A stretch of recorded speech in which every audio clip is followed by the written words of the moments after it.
पहले बच्चों नमस्कार। इंजीनियरिंग मैथमेटिक्स के इस वीडियो में मैं आपका स्वागत करता हूं और आज हम लोग इंजीनियरिंग मैथमेटिक्स में एक रिलेशन को प्रूव करेंगे and that relation is relation between beta and gamma function. हम लोगों ने अपने पिछले लेक्चर में बीटा फंक्शन और गामा फंक्शन की प्रॉपर्टीज को कंप्लीट कर लिया है और उसी क्रम को आगे बढ़ाते हुए आज हम लोग बीटा फंक्शन और गामा फंक्शन के बीच में रिलेशन देखेंगे कि इन दोनों के बीच में क्या रिलेशन होता है और उस रिलेशन को प्रूफ करेंगे एंड देन उस रिलेशन के बाद क्या उस रिलेशन से हम कुछ और इंपॉर्टेंट रिजल्ट्स निकाल सकते हैं उन्हें समझेंगे। तो आइए सबसे पहले तो हम लोग relation between beta and gamma function proof करते हैं।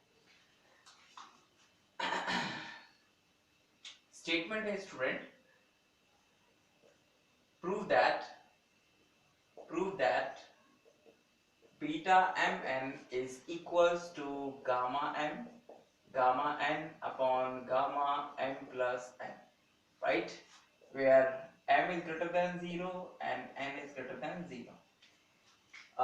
This is the relation between beta and gamma function student. Beta mn is equals to 0 is equals to gamma n upon gamma m plus n. हमें ये proof करना है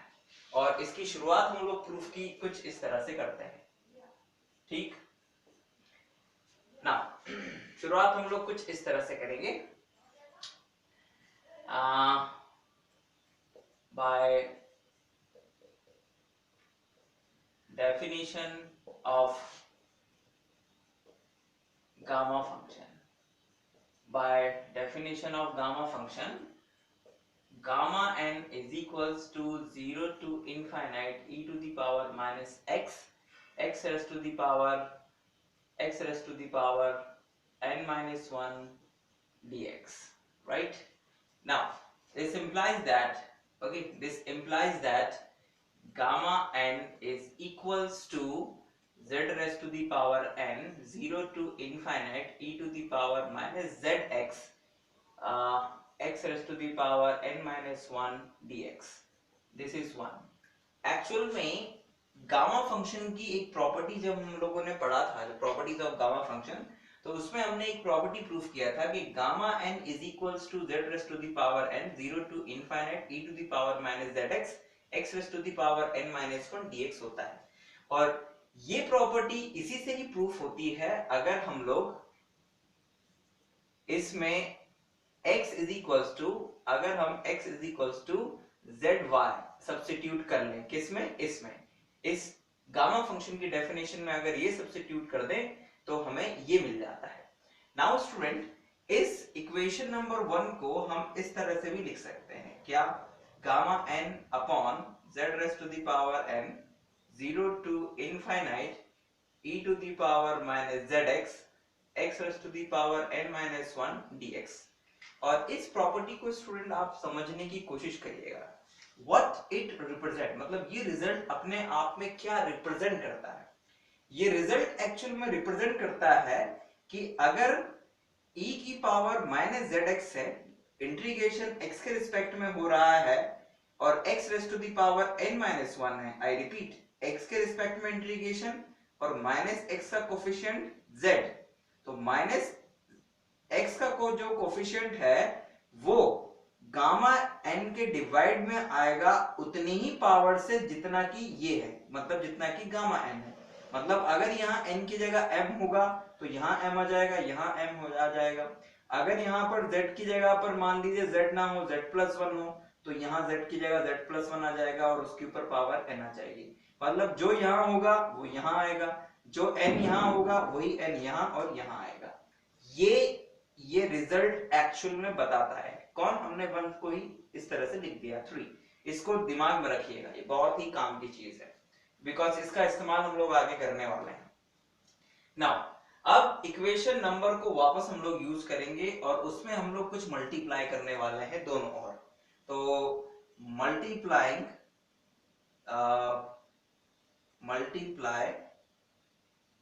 इन to both side by z raised to the power m minus 1 and e to the power minus z and e to the power minus z, and then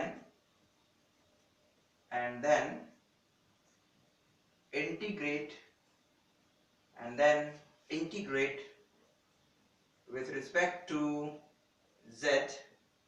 from z is equals to 0 to z tends to infinite। मतलब कि दोनों और पहले हम z raised to the power n minus 1 से multiply करेंगे, e to the power minus z से multiply करेंगे, दोनों और किसमें 2 में, और फिर उसे इंटीग्रेट कर देंगे z के रिस्पेक्ट में 0 से इनफाइनाइट के बीच में। तो हमें क्या मिलेगा, जरा ध्यान दीजिएगा, हमें मिलेगा ये गामा n तो एज इट इज, ये gamma n as it is, right. फिर इंटीग्रेशन का निशान 0 टू इनफाइनाइट, मल्टीप्लाई किया था हमने e to the power minus z से और z raised to the power m minus 1 से, और ये integration with respect to z, this is equals to 0 to infinite e to the power minus z, z raised to the power m minus 1 bracket, और ये bracket और ये पूरा का पूरा इंटीग्रेशन, ये दिस वन, ये पूरा का पूरा इंटीग्रेशन एज इट इज, तो it's z raised to the power n 0 to infinite e to the power minus zx x raised to the power n minus 1 and ये dx और ये dz। ठीक है स्टूडेंट, मतलब हमने दोनों और मल्टीप्लाई किया और इंटीग्रेट भी कर दिया, तो लेफ्ट हैंड साइड में गामा n चल रहा था, वो gamma n as it is आया, और ये दोनों टर्म आए और इंटीग्रेशन का निशान आ गया with respect to z। Right hand side में ये जो था इसको हमने ब्रैकेट में लिख दिया, और इंटीग्रेशन क्योंकि z के रिस्पेक्ट में हो रहा है इसलिए e to the power minus z raise to the power m minus 1, और ये एज इट इज और ये dz। आप में से किसी का ये सवाल हो सकता है कि हमने dz को यहीं क्यों नहीं लिख दिया, हमने बाहर क्यों लिखा, तो उसका जवाब ये है कि ये जो राइट हैंड साइड में इंटीग्रेशन है, इस राइट हैंड साइड के इंटीग्रेशन में z टर्म्स हैं ऑलरेडी, और अगर हम z के रिस्पेक्ट में इंटीग्रेट कर रहे हैं तो हमें इस टर्म को भी एज अ इंटीग्रैंड, यानी इस इंटीग्रल को भी as a integrand for this integral मानते हुए चलना होगा, ठीक है ना, इसलिए हम dz को यहां नहीं लिख सकते, अदरवाइज ये इंटीग्रेशन अलग हो जाता, ये अलग हो जाता, जबकि ऐसा है ही नहीं क्योंकि यहाँ पर z टर्म्स भी हैं। तो यहां तक पहुंचने के बाद अब आप जरा इसे देखिए, व्हाट इज दैट, इसे देखिए और इसे देखिए ध्यान से, ठीक है ना। तो आप देखेंगे कि एक्चुअल में ये है, ये जो डेफिनेशन है ये बन गई है डेफिनेशन गामा n की,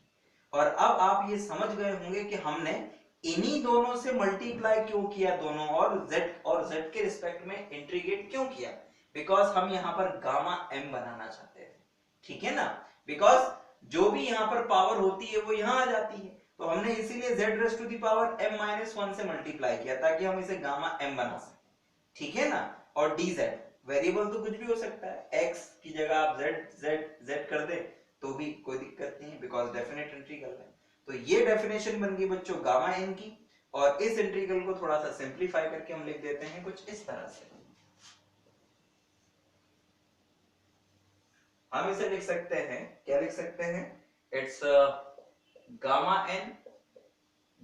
m is equals to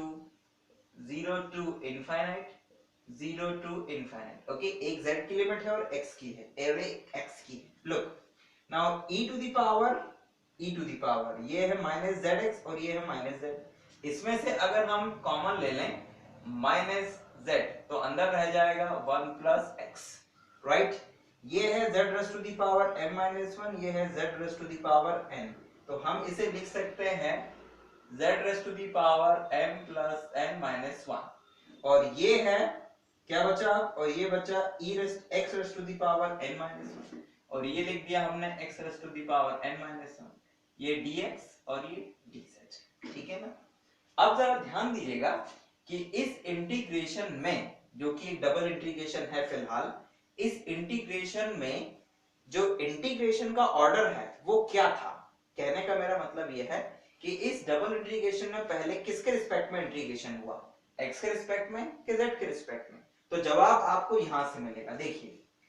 ये जो इक्वेशन नंबर 1 थी, सॉरी यस मैं कुछ गलती कर गया हूं शायद, आई थिंक ये 1 था ये 2 था, तो मुझे इसे 2 नाम दे देना चाहिए था, इट्स अ 2, और हमने मल्टीप्लाई किसमें किया है, हमने मल्टीप्लाई किया है 1 में, है ना, 2 तो है ही नहीं, ठीक है ना, सॉरी फॉर दैट। तो लुक, इक्वेशन नंबर 1 में जो इंटीग्रेशन था वो था x के रिस्पेक्ट में पहले, और उसके बाद में हमने इंटीग्रेशन किया z के रिस्पेक्ट में, यानी इंटीग्रेशन का ऑर्डर था पहले x फिर z, ठीक है ना। नाउ अब हम इंटीग्रेशन का ऑर्डर चेंज करेंगे, पहले हम अब z के रिस्पेक्ट में करेंगे और फिर उसके बाद करेंगे x के रिस्पेक्ट में। अब फिर आपका यहाँ पर एक क्वेश्चन अराइज होगा कि हम ऐसा कैसे कर सकते हैं, और अगर ऐसा कर भी सकते हैं तो उसका इन लिमिट्स पे कोई असर नहीं पड़ेगा। तो मेरा जवाब यहाँ पर यह है कि जब हम लोग डबल इंटीग्रेशन करते हैं और उसमें ऑर्डर चेंज करते हैं और दोनों ही लिमिट कांस्टेंट हो और एक जैसी हो, ठीक है ना, तो उस केस में अगर हम ऑर्डर चेंज भी कर दें, यानी कि अगर लिमिट कांस्टेंट है और हम ऑर्डर चेंज भी कर दें तो भी इंटीग्रेशन की जो वैल्यू होती है उसके ऊपर कोई असर नहीं पड़ता है, यानी कि इंटीग्रेशन के ऊपर कोई असर नहीं पड़ता है। तो हम ऐसा कर सकते हैं। So changing the order of integration, changing the order of integration, तो स्टूडेंट्स हमें मिल जाएगा क्या, हमें मिलेगा दिस इज इक्वल्स टू, अब z के रिस्पेक्ट में पहले करना है तो x वाले टर्म्स अलग कर दो, तो सबसे पहले ये 0 टू इनफाइनाइट एक अलग किया, x raise to the power n minus अलग किया, और क्योंकि बाकी सबके साथ में z है इसलिए उसको अब अंदर ले लेते हैं ब्रैकेट के साथ, तो that is 0 to infinite e to the power minus z 1 plus x raise to the power, not x raise to the power, z raise to the power m plus n minus 1, ये रहा बच्चों dz और ये bracket के बाहर dx, ठीक है ना। अब इसे ध्यान से देखिए बच्चों, राइट, और इस इक्वेशन नंबर 1 को ध्यान से देखिए, ठीक है ना, not equation number 1, equation number 2 को ध्यान से देखिए, ठीक है ना। जब x के रिस्पेक्ट में इंटीग्रेशन था और माइनस x का कोफिशिएंट z था, तो लेफ्ट हैंड साइड में z raise to the power n आया और ये n इस x की पावर n माइनस 1 से आया था, मतलब यहाँ अगर n माइनस 1 है तो यहाँ पर z की पावर n जाएगी और उतना ही ऊपर गामा में भी आएगा। लुक, यहाँ पर इंटीग्रेशन किसके रिस्पेक्ट में है, z के रिस्पेक्ट में है, और यहाँ पर z की पावर कितनी है, m प्लस n, मतलब यहाँ पर m प्लस n वही काम कर रहा है जो यहाँ पर n कर रहा था, और इंटीग्रेशन z के रिस्पेक्ट में है, और यहाँ पर माइनस z का कोफिशिएंट क्या है, 1 प्लस x है, ठीक, और यहाँ पर 1 प्लस x वही काम कर रहा है जो इस इंटीग्रेशन में यहाँ पर z काम कर रहा था, वहां पर यहाँ पर माइनस x का कोफिशिएंट z था, वहां माइनस z का कोफिशिएंट 1 प्लस x है, और वहां क्योंकि z के रिस्पेक्ट में इंटीग्रेशन है इसलिए माइनस z का कोफिशिएंट देखेंगे, लिमिट दोनों की सेम है। तो अगर हम इस फॉर्मूले को यूज करें उस इंटीग्रेशन में तो उस इंटीग्रेशन की वैल्यू आनी चाहिए क्या, it is equals to 0 to infinite x raise to the power n minus 1 bracket, इसकी वैल्यू आएगी बच्चों, it's gamma m plus n upon 1 plus x raise to the power m plus n, bracket close, और ये dx, ठीक। I repeat, हमने इस integral की value इस इंटीग्रेशन की मदद से लिखी, ये, ठीक है ना, दोनों को कंपेयर कर लीजिएगा और फिर समझिएगा, ठीक है ना। वहां पर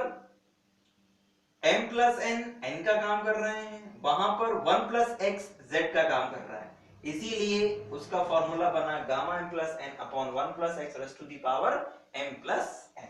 नाउ स्टूडेंट, ये हमने कहां से लिया है, ये हमने बनाया है by 2, ओके, by 2 से बनाया है। Now integration with respect to x है, m प्लस n कांस्टेंट है, तो इसको उठाकर लेफ्ट हैंड साइड में ले आइए, क्योंकि लेफ्ट हैंड साइड में ये चल रहा है तो हमें मिल जाएगा स्टूडेंट यहाँ पे क्या, it's a gamma n, it's a gamma n gamma m upon gamma m plus n is equals to integration 0 to infinite x raise to the power n minus 1 upon 1 plus x raise to the power m plus n and ये dx, ठीक है ना। अब now student, एक property होती है beta function की, जो आपने बीटा फंक्शन की प्रॉपर्टीज पढ़ी हैं उसमें आपने ये पढ़ा है, since beta m n is equals to होता है 0 to infinite x raised to the power n minus 1 plus x raised to the power m plus n dx। ठीक है ना, ये क्या है, it's a property of beta function. ये property है बच्चों बीटा फंक्शन की। तो मतलब ये इंटीग्रेशन किसके इक्वल होता है, ये इंटीग्रेशन होता है बीटा फंक्शन के इक्वल, मतलब बीटा फंक्शन के इक्वल होता है। इट मींस दैट इसकी जगह पर हम क्या लिख सकते हैं, बीटा mn लिख सकते हैं। तो जो रिजल्ट हमें प्रूफ करना था वो रिजल्ट आ गया। ठीक, तो finally relation between beta and gamma function यहां से आसानी से प्रूफ हो जाएगा। तो फाइनली इसे कंक्लूड कर देते हैं बच्चों, ये प्रॉपर्टी को यहां पर यूज कर देते हैं। आप चाहें तो इसे नाम दे दीजिए 3 और इसे नाम दे दीजिए 4, ठीक है ना। तो bye 3 and 4 we have gamma n upon gamma m plus n is equals to beta mn। हो गया प्रूफ, यही हम लोगों को प्रूफ करना था student,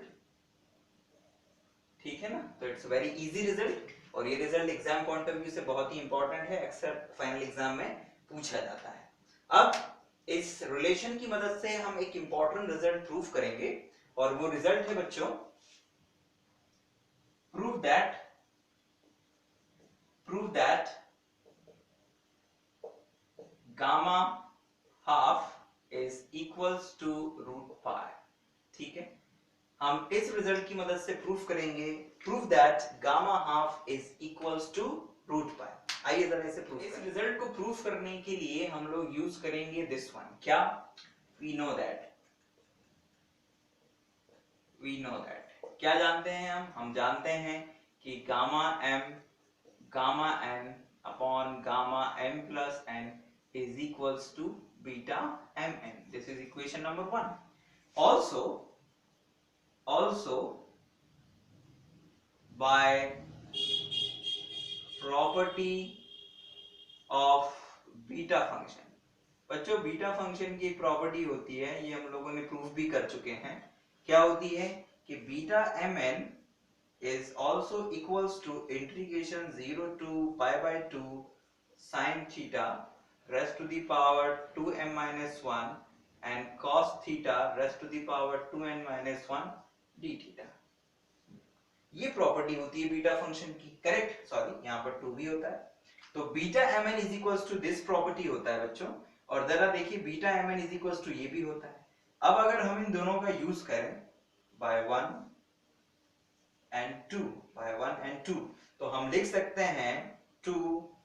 0 to pi by 2 sin theta raised to the power 2m minus 1 cos theta raised to the power 2n minus 1 d theta is equals to gamma n upon gamma m plus n। Now तो हमारे पास बच्चों ये result आया। Now हमें तो proof करना है gamma half, तो हम अब यहाँ पर हाफ बनाएंगे इस m और n की जगह पर। तो वो हाफ बनाने के लिए हम लोग यहाँ पर एक सब्स्टिट्यूशन करेंगे। क्या सब्स्टिट्यूट करेंगे, put m is equals to half, मतलब कि m is equals to half का मतलब क्या है, 2m minus 1 is equals to 0 and n is equals to half, और n is equals to half का मतलब क्या है, ये 2 का इधर मल्टीप्लाई करें, माइनस को इधर ले जाए, मतलब 2n minus 1 is equals to 0।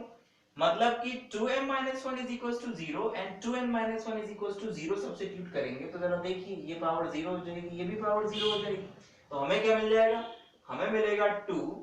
0 to pi by 2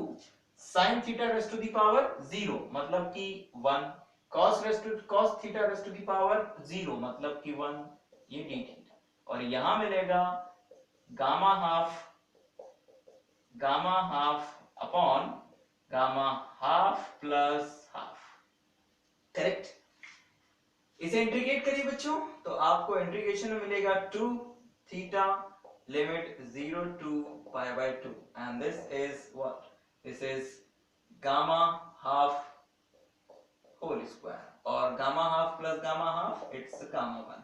ठीक, ये मिल जाएगा बच्चों what, it's 2 into pi by 2 और ये मिल जाएगा गामा हाफ होल स्क्वायर, क्योंकि गामा वन क्या होता है,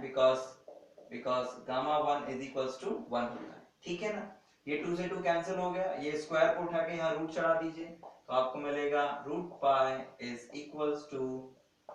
गामा हाफ। यही आपको प्रूफ करना था। ठीक, तो ये रिजल्ट आसानी से प्रूफ हो जाता है इस रिलेशन और एक प्रॉपर्टी जो है बीटा फंक्शन की, उसकी मदद से। ठीक है ना, एंड दैट्स व्हाई ये जो रिलेशन है, relation between beta and gamma function बच्चों, ये रिलेशन बहुत ही काम का है, एग्जाम में अक्सर पूछा जाता है। और ये जो रिजल्ट है that result gamma half is equals to root pi, ये भी इंपॉर्टेंट है, एग्जाम में अक्सर पूछा जाता है। तो इस रिजल्ट की मदद से और इस प्रॉपर्टी की मदद से हम आसानी से प्रूफ कर सकते हैं कि gamma half is equals to root pi होता है। तो आई होप कि ये दोनों ही रिजल्ट्स आप लोगों को समझ में आए होंगे। हम जल्दी ही नेक्स्ट वीडियो में आपके सामने फिर से उपस्थित होंगे। अपने फीडबैक आप हमें जरूर दीजिएगा, अगर कोई क्वेरी या प्रॉब्लम हो तो हमें जरूर लिखिएगा। Thank you very much for watching.